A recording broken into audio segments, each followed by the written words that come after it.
Hello friend, welcome back. स्वागत है आपका आपके अपने यूट्यूब चैनल पर। आपने हमारे चैनल को अब तक सब्सक्राइब नहीं किया, चैनल को सब्सक्राइब कीजिए, साथ ही साथ बेल नोटिफिकेशन क्लिक कीजिए, जिससे जो भी लेटेस्ट इन्फॉर्मेशन और अपडेट है हमारे चैनल से संबंधित उसका नोटिफिकेशन आपको टाइम टू टाइम मिलता रहे। इस वीडियो में आपको डिस्कशन करूंगा 11 अक्टूबर वेडनेसडे के दिन का हमारा ट्रेड प्लान किस तरीके से होना चाहिए, ओपनिंग स्ट्रेटजी किस तरीके से हमको रखना चाहिए, और ट्रेड टाइमिंग जो हमारा यूनिक कॉन्सेप्ट है उसके अकॉर्डिंग अगर आपको किस तरीके से ट्रेड करना है जिससे आपको मैक्सिमम बेनिफिट हो सके। तो उम्मीद करूँगा कि वीडियो को आप बिना स्किप किए ध्यान से सुनेंगे और सारी की चीज़ें नोट करेंगे। फिर भी कोई भी क्वेश्चन मन में अगर आते हैं आपके तो कमेंट करके मुझे बता सकते हैं। पर्सनल अगर आपकी कोई भी क्वेरी है तो पब्लिक प्लेटफॉर्म पर अगर आप जो क्वेरी शेयर नहीं कर सकते तो ऐसी क्वेरी को आप मुझे शेयर जरूर कर सकते हैं। ठीक है, ट्रेड प्लान के मैं आपको पॉइंट बताऊंगा कि किस किस पॉइंट पर हम इस वीडियो में डिस्कशन करेंगे, तो पूरे वीडियो को ध्यान से आपको सुनना है। फर्स्ट जो हमारा डिस्कशन का पॉइंट रहेगा वो रहेगा आज का मार्केट राउंड अप, किस तरीके से मार्केट में आज का बिहेवियर हमको देखने को मिला, ओपनिंग स्ट्रेटेजी किस तरीके की कल के दिन हमको रखनी चाहिए, ट्रेडिंग स्ट्रेटेजी किस तरीके की होनी चाहिए, और ट्रेड टाइमिंग जो हमारा यूनिक कॉन्सेप्ट है उसके अकॉर्डिंग आपको किस तरीके से काम करना है, और कंक्लूजन लास्ट में मतलब किस तरीके से मार्केट में बिहेवियर कल के दिन हो सकता है उसके बारे में भी हम डिटेल में एनालिसिस करने की कोशिश करेंगे। तो सबसे पहले अगर हम मार्केट राउंड अप की बात करें तो निफ्टी और बैंक निफ्टी की अगर हम क्लोजिंग के बेसिस पर देखें तो दोनों में ही पॉजिटिव साइड में ही क्लोजिंग हमको देखने को मिली है। ठीक है, ओवरऑल अगर हम दिन का मोमेंटम भी देखें तो पॉजिटिव साइड में ही देखने को मिला। निफ्टी में भी शॉर्ट कवरिंग का मूव हमको देखने को मिला, बैंक निफ्टी में भी काफ़ी अच्छी शॉर्ट कवरिंग हमको देखने को मिली, और निफ्टी फाइनेंशियल का आज वीकली एक्सपायरी था तो उसमें तो काफ़ी ज़्यादा हमको शॉर्ट्स कवर होते हुए नजर आए हैं। उसी का एक इम्पैक्ट था कि मार्केट में हमको पॉजिटिव साइड का मूव एक्सटेंड होता हुआ नजर आया, और जितने भी ग्लोबल फैक्टर थे सारे के सारे पॉजिटिव थे, जितने भी न्यूज़ फ्लो आए थे वो सारे के सारे पॉजिटिव हमको देखने को मिले।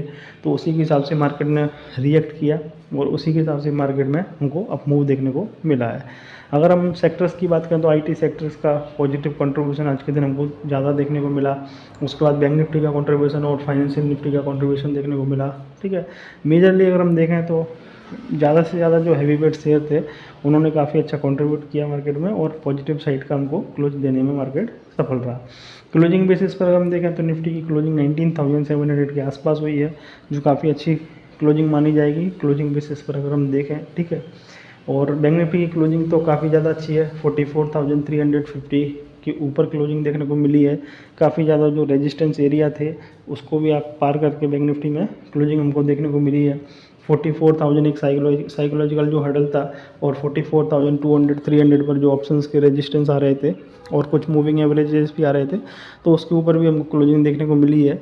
और कल के दिन की जो एक्सपायरी बैंक निफ्टी की है वो वीकली बेसिस पर कल बैंक निफ्टी की एक्सपायरी है, तो उसमें भी एक मार्केट में फैक्टर काम कर सकता है कि कल के दिन ये बड़ा मूव बैंक निफ्टी में हमको देखने को मिल सकता है, क्योंकि जो लेवल्स पे बैंक निफ्टी क्लोज हुआ है अगर उस लेवल के आसपास अगर मार्केट बैंक निफ्टी का ओपन होता भी है और वहाँ पर अगर सस्टेन करने लगता है इन लेवलों के ऊपर, तो वहाँ से हमको फर्दर शॉर्ट कवरिंग की रैली 44,600 700 तक के मूव इंट्राडे में कुछ ही टाइम में देखने को मिल सकते हैं बैंक निफ्टी में, क्योंकि कल वीकली एक्सपायरी है। जहाँ तक निफ्टी की अगर हम बात करें तो निफ्टी का भी मूव काफ़ी ज़्यादा शानदार रहा और क्लोजिंग बेसिस पर काफ़ी ज़्यादा बेनिफिट देखने को मिला जिन्होंने भी लॉन्ग साइड की पोजीशन ली होंगी। बाकी ट्रेड टाइमिंग के अकॉर्डिंग अगर आपने ट्रेड लिया होगा हमारे रेंज ब्रेकआउट के थ्योरी के अकॉर्डिंग, तो उसमें आपको काफ़ी अच्छा पैसा देखने को मिला होगा। लेकिन जो हमारा व्यू था नेगेटिव साइड का, तो उसके अकॉर्डिंग मार्केट ने रिएक्ट नहीं किया। लेकिन ट्रेड टाइमिंग के अकॉर्डिंग जो भी थ्योरी आपने अगर फॉलो की होगी तो काफ़ी अच्छा रिटर्न आपको जनरेट देखा होगा आपने। ओपनिंग स्ट्रेटेजी की अगर मैं कल के दिन बात करूँ तो अगर 100 पॉइंट या 150 पॉइंट के आसपास गैप अप देखने को मिले निफ्टी में किसी भी कारण से 19,850 19,900 ये लेवल अगर देखने को मिले तो सेल ऑन राइज की स्ट्रेटेजी आपको कल के दिन रखनी चाहिए, क्योंकि बैंक निफ्टी की वीकली एक्सपायरी भी है, और जब मार्केट एक ऐसी क्रूशियल जंक्शन पर पहुंच जाएगा तो वहाँ से स्वाभाविक है थोड़ा सा फॉल हमको निफ्टी में देखने को मिल सकता है। बैंक निफ्टी में भी बैंक निफ्टी की बात करूँ तो बैंक निफ्टी में जब तक 44,800 900 तक का रेजिस्टेंस अगर फील नहीं हो रहा है हमको, अगर प्रैक्टिकली नहीं लग रहा है कि वहाँ पर रजिस्ट कर रहा है बैंक निफ्टी, तब तक उसको सेल नहीं करना है, क्योंकि वीकली एक्सपायरी है।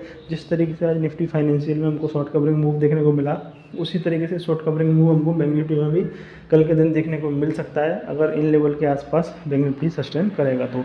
अगर सेकंड कंडीशन की बात करें, अगर मार्केट में गैप डाउन हुआ किसी भी ग्लोबल इवेंट की वजह से और 100 to 150 पॉइंट के आसपास अगर गैप डाउन हमको निफ्टी में देखने को मिला, और गैप डाउन अगर 19,500 के नीचे नहीं मिलता है, तो वहाँ से आपको बाय ऑन डिप्स की अप्रोच रख के काम करना है। 19,550 तक आपको बाय साइड का ट्रेड बनाने की कोशिश करनी चाहिए अगर निफ्टी में हमको किसी भी कारण से गैप डाउन देखने को मिले, और 19,480 का आपको स्टॉप लॉस लगाना होगा लॉन्ग साइड की पोजीशन में। तो ये तो गैप डाउन और गैप अप का हो गया। अगर मार्केट कंसोलिडेशन जोन में ओपन हो, अगर मार्केट में बिल्कुल रेंज बाउंड मूव हो, जहाँ पर अभी क्लोज हुआ है उसी के आसपास 30-40 पॉइंट ऊपर नीचे अगर ओपन होता है, तो फिर आपको वेट करना है 19,700 के ऊपर अगर कंफर्टेबली मार्केट सस्टेन करने लगे फर्स्ट आवर में, और फर्स्ट आवर का अगर हाई ब्रेक करता है मार्केट, तो वहाँ पर आपको बाय साइड की पोजीशन बनानी चाहिए। बैंक निफ्टी की बात करें तो बैंक निफ्टी में 44,500 के ऊपर अगर मार्केट सस्टेन करने लगता है फर्स्ट आवर में, और फर्स्ट आवर का हाई भी ब्रेक मार्केट करने लगता है, तो वहाँ पर भी आपको बाय साइड की पोजीशन बनाना चाहिए और फर्दर मूव हमको एक्सटेंड होते हुए नजर आ सकते हैं। तो ये तो अपनी ट्रेडिंग स्ट्रेटजी भी हो गई। ट्रेडिंग स्ट्रेटजी में आपको बाय ऑन डिप्स की प्लानिंग करनी है। किसी भी कारण से अगर डिप आती है तो 19,550 तक की डिप आप बाय करेंगे, और 19,480 का आपको स्टॉप लॉस लगाना होगा इंट्राडे बेसिस पर, ठीक है। बैंक निफ्टी में आपको बाइंग करने के लिए अगर डिप कुछ भी मिलती है और 44,000 के नियरेस्ट अगर देखने को मिलता है, तो 43,850 का स्टॉप लॉस रहेगा, और आपको बाय साइड की पोजीशन वहाँ बाय ऑन डिप्स में आप बना सकते हैं। सेल करने के लिए या तो मार्केट जो सपोर्ट लेवल है उसको ब्रेक करे, 19,480 के नीचे अगर सस्टेन हो तो आपको सेल कर सकते हैं। सेकंड कंडीशन होगी अगर मार्केट में एक रेजिस्टेंस फील हो, या 19,850 19,900 तक अगर मार्केट रुकता हुआ नज़र आ रहा है, तो वहाँ पर आप एक सेल साइड की पोजीशन बना सकते हैं 19,920 930 के स्टॉप लॉस के साथ, ठीक है। तो दोनों ही तरह के आप ट्रेडिंग स्ट्रेटजी में यूज कर सकते हैं मेथड। बाय ऑन डिप्स और सेल ऑन राइज की स्ट्रेटजी पर आप काम कर सकते हैं। लेकिन जब भी मार्केट अगर बीच की रेंज में रहेगा, ना तो आपको बाय साइड का लेवल ब्रेक होता हुआ नज़र आ रहा हो, या ना सेल साइड का लेवल ब्रेक होता हुआ नज़र आ रहा हो, तो कोई भी डायरेक्शन में आपको ट्रेड करने से बचना चाहिए, क्योंकि उस टाइम पर मार्केट आपको नेगेटिव साइड की या मतलब फॉल्स ब्रेकआउट ब्रेकडाउन दिखाने की कोशिश कर सकता है। तो उस चीज़ से आपको बच के रहना है, ठीक है। तो अभी हम ट्रेडिंग स्ट्रेटजी की बात कर चुके हैं। ट्रेड टाइमिंग जो हमारा यूनिक कॉन्सेप्ट है उसके अकॉर्डिंग अगर हम बात करें, तो सबसे पहले तो आपको उसका कॉन्सेप्ट समझना होगा कि उसमें भी रेंज का ब्रेकआउट ब्रेकडाउन की स्ट्रेटजी होती है। जिस तरीके से हमने कल आपको ट्रेड टाइमिंग के अकॉर्डिंग टाइम प्रोवाइड किए थे, उसका ब्रेकआउट काफ़ी अच्छा हमको आज के दिन देखने को मिला। अगर आपने निफ्टी, बैंक निफ्टी और फाइनेंशियल निफ्टी में उसको यूज किया होगा, तो काफ़ी अच्छा जैकपॉट आपको आज के दिन देखने को मिला होगा। तो ट्रेड टाइमिंग के अकॉर्डिंग हमारा जो फर्स्ट जो टाइम है वो रहेगा 11:30 का।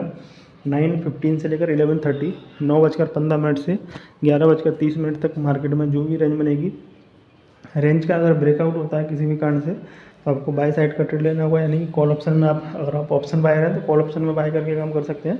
ऑप्शन अगर आप सेलर हैं, सेल साइड मतलब कॉल सेल कर पुट सेल करके आप उसमें काम कर सकते हैं। सेकंड कंडीशन क्या हो सकती है, 11:30 के बाद हमारा जो सेकंड टाइम रहेगा वो रहेगा 1:52 का। मतलब 11:30 से 1:52 तक मार्केट में जो भी रेंज बनेगी, रेंज का अगर ब्रेकआउट हो तो आपको बाय साइड का ट्रेड लेना है, रेंज का अगर ब्रेकडाउन हो तो आपको सेल साइड का ट्रेड लेना है। अगर मार्केट 9:15 से 11:30 तक उसी रेंज में रहता है, ठीक है, जो रेंज बनती है उसी रेंज में अगर रहता है, तो आपको किसी भी डायरेक्शन में ट्रेडिंग नहीं करना है। अगर आप ऑप्शन सेलर हैं तो उस रेंज का आप यूज करके ऑप्शन सेलिंग का बेनिफिट ले सकते हैं। अगर मार्केट सेकंड जो हमने टाइम फ्रेम बताया 11:30 से 1:52 PM तक, अगर मार्केट जो रेंज बनाएगा उस रेंज का ब्रेकआउट भी ना करे, ना तो ब्रेकडाउन करे, और मार्केट एक कंसोलिडेशन फेज में चला जाए और बिल्कुल रेंज में फंसा रहे, तो आपको उस टाइम पर ऑप्शन सेलिंग का बेनिफिट ले सकते हैं आप, ठीक है। लेकिन ऑप्शन बाइंग में उस टाइम पर आपको अवॉइड करना है।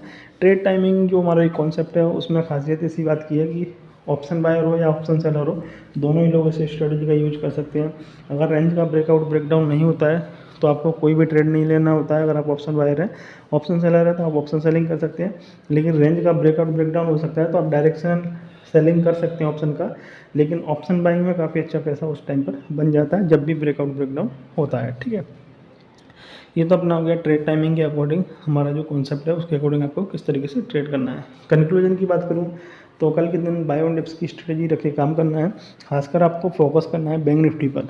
अगर बैंक निफ्टी हमको 44,400 44,500 तक के लेवल्स को ऊपर कंफर्टेबली अगर सस्टेन करता हुआ, उसके ऊपर राइजिंग करता हुआ ट्रेड अगर कर रहा है एक घंटे पहले घंटे में, तो हमको फर्दर शॉर्ट कवरिंग का मूव निफ्टी में 19,800 तक ले जा सकता है कल के दिन ही, और बैंक निफ्टी में 44,700 से लेकर 44,800 तक के लेवल कल के दिन ही हमको देखने को मिल सकते हैं। तो इस चीज़ का आपको ध्यान रखना है। उम्मीद करूँगा कि वीडियो मैंने जो आपको समझाया वो आपको सब कुछ आपने नोट किया होगा, पूरे वीडियो को बिना स्किप किए ध्यान से सुना होगा। कोई भी अगर आपके मन में क्वेश्चन आता है, कोई भी कन्फ्यूजन है या कोई फीडबैक देना चाहते हैं, आप कमेंट करके मुझे बता सकते हैं। पर्सनल कोई भी क्वेरी है, ऐसी क्वेरी जो पब्लिक प्लेटफॉर्म पर आप शेयर नहीं कर सकते, तो ऐसी क्वेरी का मुझे व्हाट्सअप कर सकते हैं। जब भी मुझे टाइम मिलेगा मैं उस व्हाट्सअप पर रिप्लाई देने की जरूर कोशिश करूँगा। चैनल को सब्सक्राइब नहीं किया तो चैनल को सब्सक्राइब जरूर कीजिए और वीडियो को लाइक कीजिए। Thank you.